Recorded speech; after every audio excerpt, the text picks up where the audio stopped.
Students हमारे पास next question है y is equal to x cos y. इसको हमने डिफ्रेंशिएट करना है विद रिस्पेक्ट टू x। हमने क्योंकि फाइंड करना है, यहाँ पे क्वेश्चन में गिवन है कि हमने फाइंड करना है dy बाय dx।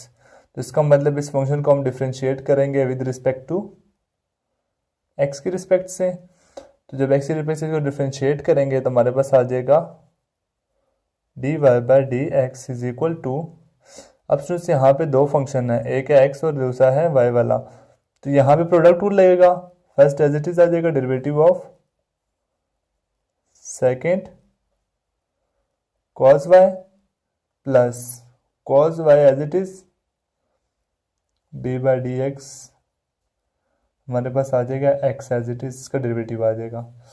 अब जब स्टूडेंट्स यहाँ पे डिफ्रेंशिएट करेंगे तो हमारे पास आ जाएगा first as it is, second का डेरिवेटिव आएगा cos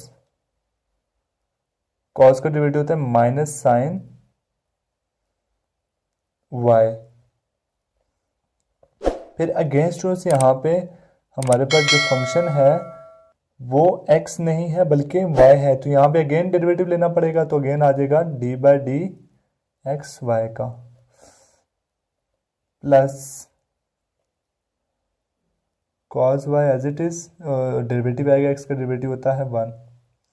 अब स्टूडेंट्स यहाँ पे भी d y by d x है और यहाँ पर भी है।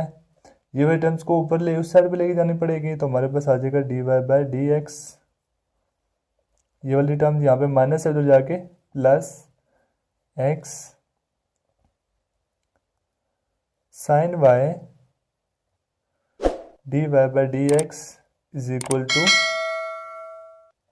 cos y रह जाएगा। cos y को 1 से मल्टीप्लाई करेंगे तो cos y की आएगा। अब यहाँ से स्टूडेंट्स हमने फाइंड क्या करना है, d y by d x इन दोनों में कॉमन है, तो ये कॉमन ले लेंगे। हमारे पास आ जाएगा d y by d x into, यहाँ पे रह जाएगा 1 प्लस, और यहाँ पे रह जाएगी x sine y, x sine y रह जाएगा is equal to cos y। अब स्टूडेंट्स यहाँ से हमने ये टर्म डिवाइड करनी है, 1 plus x sine y divide करनी है, तो यहाँ पे भी डिवाइड करनी पड़ेगी 1 प्लस एक्स साइन वाई।